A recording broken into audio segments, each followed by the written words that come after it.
ইরানকে কখনোই পারমাণবিকভাবে সমৃদ্ধ হতে দেয়া হবে না, হুঁশিয়ারি মার্কিন প্রেসিডেন্টের। তেহরানকে হালকাভাবে নেয়ার সুযোগ নেই, পাল্টা জবাব সেনা প্রধানের।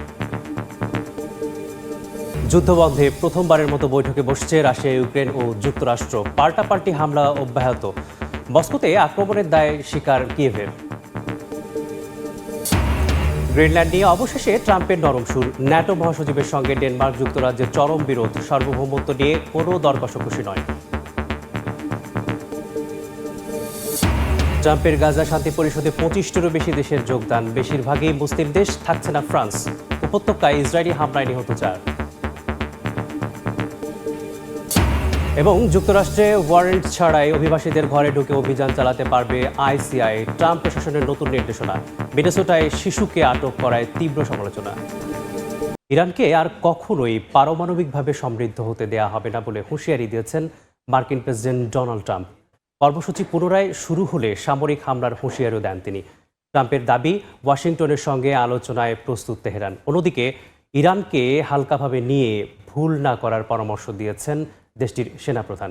এদিকে ইরানে সম্ভাব্য মার্কিন হামলার আশঙ্কায় সতর্কতা বাড়িয়েছে ইসরায়েল।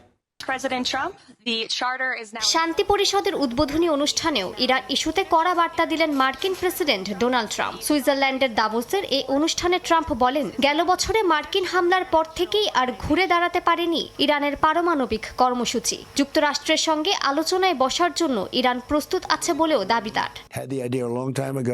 এর আগে মার্কিন গণমাধ্যম সিএনবিসিকে দেয়া সাক্ষাৎকারে খামেনি প্রশাসনকে হুঁশিয়ারি দিয়ে ট্রাম্প বলেন, ইরানকে আর কখনোই পারমাণবিক কর্মসূচি শুরু করতে দেয়া হবে না। তারা যদি আবার শুরুর পরিকল্পনা করে তবে সামরিক হামলার হুমকিও দেন মার্কিন প্রেসিডেন্ট। তার দাবি, গত জুনে মার্কিন B-2 বোমারু বিমানের হামলায় ইরানের পারমাণবিক সক্ষমতা কঠোরভাবে ক্ষতিগ্রস্ত হয়েছে। ট্রাম্পের এমন বক্তব্যের কড়া জবাব দিয়েছেন ইরানি বিপ্লবী গার্ড বাহিনীর প্রধান। তিনি ইসরায়েল ও যুক্তরাষ্ট্রকে হুঁশিয়ারি দিয়ে বলেন, ইরানকে হালকাভাবে নেয়ার কোনো সুযোগ নেই। বলেন, ইরানের সেনাবাহিনীর হাত বন্দুকের ট্রিগারে রয়েছে এবং যে কোনো আগ্রাসনের জবাব আরও কঠোরভাবে দেয়া হবে। ট্রাম্প কয়েকদিনের মধ্যেই হয়তো ইরানে হামলা চালানোর সিদ্ধান্ত নিতে পারেন, এমন আশঙ্কায় সাম্প্রতিক দিনগুলোতে ইসরায়েলের প্রতিরক্ষা বাহিনী সতর্কতার মাত্রা বাড়িয়েছে। নিরাপত্তা কর্মকর্তাদের বরাত দিয়ে এ তথ্য জানিয়েছে ইসরায়েলি সংবাদ মাধ্যম হারেটস।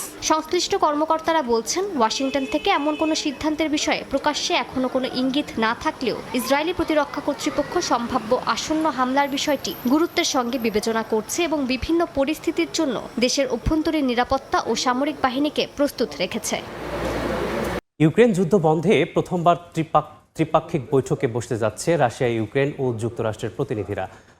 আবুধাবিতে শুরু শুক্র ও শনি এই 2 দিন ব্যাপী আলোচনা হবে বলে জানায় ইউক্রেনের প্রেসিডেন্ট ভলোদিমির জেলেনস্কি।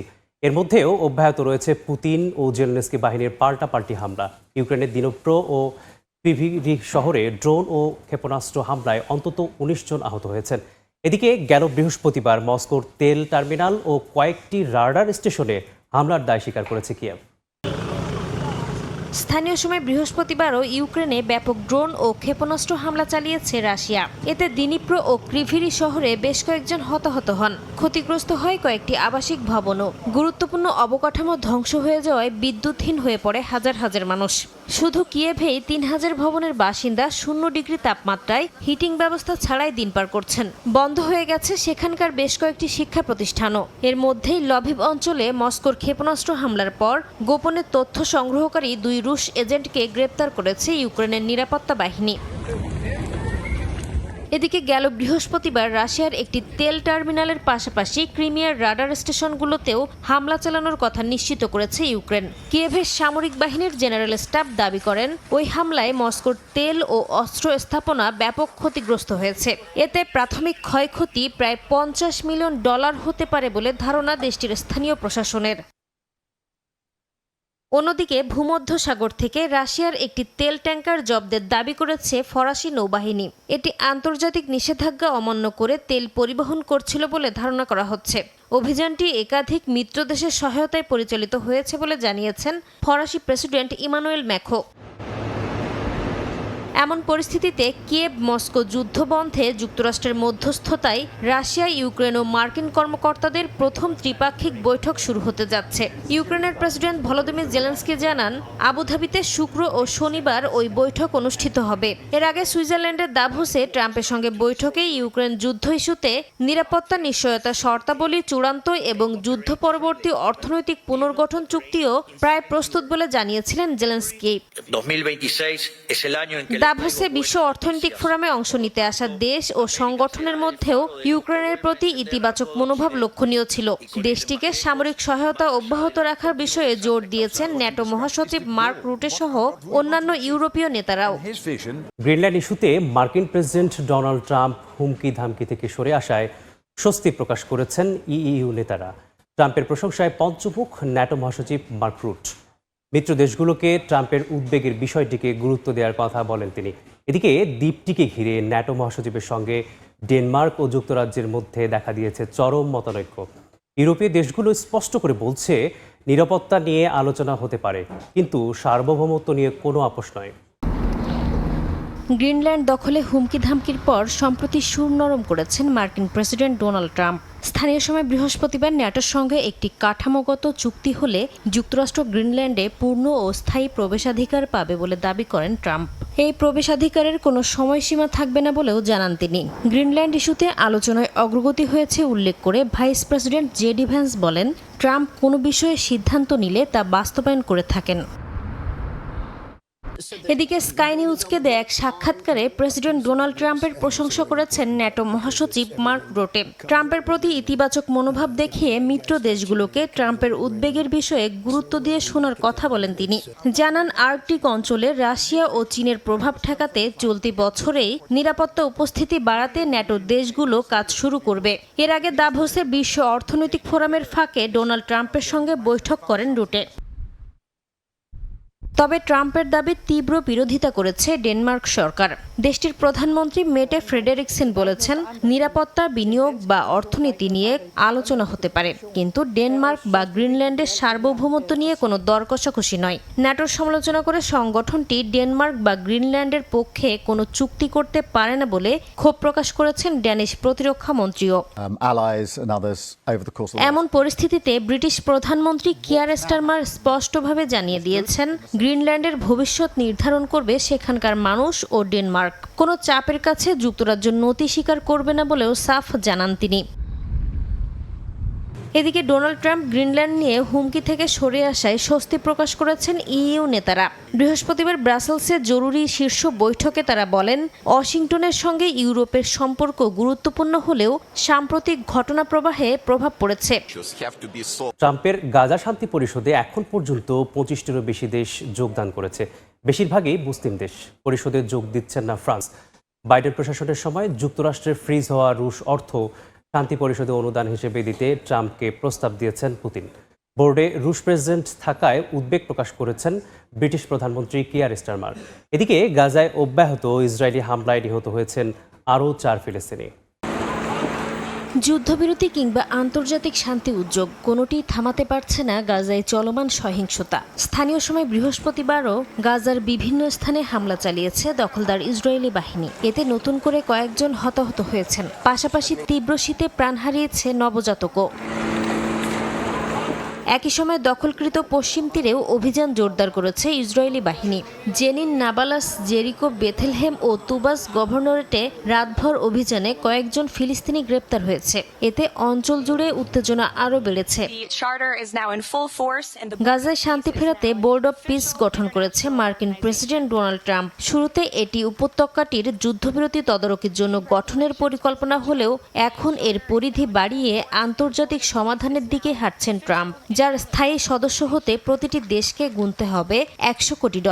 এদিকে বাইডেন প্রশাসনের সময় যুক্তরাষ্ট্রে ফ্রিজ হওয়া রুশ অর্থ শান্তি পরিষদে অনুদান হিসেবে দিতে ট্রাম্পকে প্রস্তাব দিয়েছেন রুশ প্রেসিডেন্ট ভ্লাদিমির পুতিন। তবে পরিষদে যোগ দিচ্ছে না ফ্রান্স। এদিকে পুতিন এই পরিষদে না থাকায় উদ্বেগ প্রকাশ করেছেন ব্রিটিশ প্রধানমন্ত্রী কিয়ার স্টারমার। এমন পরিস্থিতিতে মস্কোয় প্রেসিডেন্ট পুতিনের সঙ্গে দেখা করেছেন ফিলিস্তিনের রাষ্ট্রপতি Mahmud Abbas. for you, not surprisingly. জাতিসংঘের মানবিক সমন্বয় সংস্থা ওসরা বলছে গাজায় সাহায্য পৌঁছে দিতে রাফা সীমান্ত পুনরায় খোলা জরুরি। রাফা পুনরায় খুললে পণ্য ও মানুষের চলাচল সহজ হবে এবং মানবিক কার্যক্রম আরও বিস্তৃত হবে বলেও জানিয়েছে সংস্থাটি। এমন অবস্থায় গাজা ও মিশরের রাফা সীমান্ত আগামী সপ্তাহে পুনরায় খোলার পরিকল্পনা নিলেও শেষ জিম্মির মরদেহ ফেরত না দেয়া পর্যন্ত সীমান্ত খোলা হবে না বলে জানিয়েছে ইসরায়েল। সিরিয়া সীমান্ত ঘিরে চলমান উত্তেজনা ছড়িয়ে পড়েছে তুরস্ক ও ইরাকেও। বুধবার তুরস্কে কুর্দিপন্থী বিক্ষোভ থেকে কয়েকজনকে আটক করা হয়েছে। এদিকে সিরিয়া থেকে সর্বোচ্চ 7,000 আইএস বন্দীকে ইরাকে হস্তান্তর শুরু করেছে যুক্তরাষ্ট্র। সেন্ট্রাল কমান্ড সেন্টকম বলছে বন্দীরা যাতে পালিয়ে গিয়ে আবারও সংগঠিত হতে না পারে সেই ঝুঁকি কমাতেই এই উদ্যোগ। এর মধ্যেই দামেস্কো বিমানবন্দরের নতুন রাডার ঘিরে ইসরায়েলি উদ্বেগ ছড়িয়ে দিয়েছে সিরিয়া। দেশটি জানিয়েছে রাডারটি সম্পূর্ণভাবে বেসামরিক উদ্দেশ্যে ব্যবহৃত হবে। রোজাভাই সিরীয় সেনা অভিযানের প্রতিবাদে স্থানীয় সময় বুধবার তুরস্কের নুসাইবিনে বিক্ষোভ করে কুর্দিপন্থীরা। সীমান্তের দিকে অগ্রসর হওয়ার চেষ্টা করলে বিক্ষোভকারীদের বাধা দেয় আইন শৃঙ্খলা বাহিনী। পরে অবস্থান কর্মসূচি ভেঙে দিয়ে বেশ কয়েকজনকে আটক করা হয়। বিক্ষোভকারীরা রোজাভার ঘটনাকে গণহত্যা আখ্যা দিয়ে নিন্দা জানান। রোজাভার জন্য প্রতিরোধ গড়ে তুলতে এখানে এসেছি। শেষ মুহূর্ত পর্যন্ত তাদের পাশে থাকব, কারণ আমরা কুর্দি সন্তান।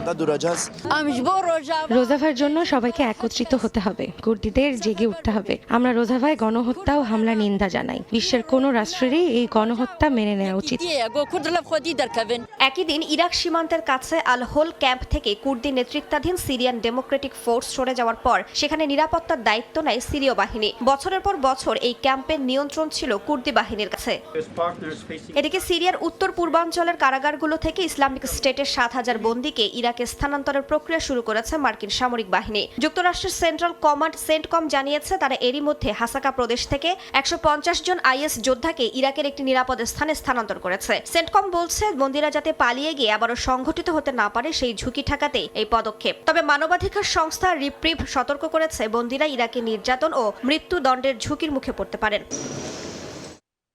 চলমান উত্তেজনার মধ্যে দামেস্ক আন্তর্জাতিক বিমানবন্দরে নতুন রাডার নিয়ে ইসরায়েলি উদ্বেগ নাকচ করে দিয়েছে সিরিয়া। দেশটি জানিয়েছে সম্প্রতি চালু করা রাডারটি সম্পূর্ণভাবে বেসামরিক উদ্দেশ্যে ব্যবহৃত হবে। গাজায় পানির সংকট ভয়াবহ রূপ নিয়েছে। জাতিসংঘ জানিয়েছে শহরের 70% পানি উৎপাদন বর্তমানে বন্ধ। ইসরায়েলের ব্লকেট ও ডুয়াল হাউস পণ্যের প্রবেশ বন্ধ থাকার কারণে লাইনের মেরামত ব্যাহত হচ্ছে। এর মধ্যেই মরার উপর খাড়ার ঘা হাইপোথার্মিয়া। এতে 9 শিশুর মৃত্যুর খবর পাওয়া গেছে। পানির জন্য ছুটছেন একজন চিকিৎসক। এটি গাজার নিত্যদিনের চিত্র। জাতিসংঘের office for the coordination of humanitarian affairs বলছে উপত্যকায় মোট পানির 70% উৎপাদন বিপর্যস্ত। গাজার পানি সরবরাহ লাইনের মেরামতের জন্য প্রয়োজনীয় স্টিল পাইপ সেখানে নেই। এছাড়া দ্বিতীয়বার ব্যবহারযোগ্য সামগ্রীর প্রবেশাধিকারও সীমিত। জাতিসংঘের উপমুখপাত্র ফারহান হক জানান, গাজার আরেকটি গুরুত্বপূর্ণ পানির উৎস সাফা কূপ মেরামতের জন্য করা আবেদন প্রত্যাখ্যান করেছে ইসরায়েলি কর্তৃপক্ষ। বিশুদ্ধ পানির জন্য বিকল্প উৎস খোঁজার চেষ্টা চলছে। তীব্র পানি সংকটের মধ্যেই শিশুসহ বয়স্কদের হাইপোথার্মিয়ার ঝুঁকি বাড়ছে গাজায়। এর মধ্যে বেশ কয়েকজন শিশুর মৃত্যু হয়েছে। বিদ্যুৎ ও জ্বালানির অভাবে হিটিং কেন্দ্র স্থাপন ব্যাহত হচ্ছে।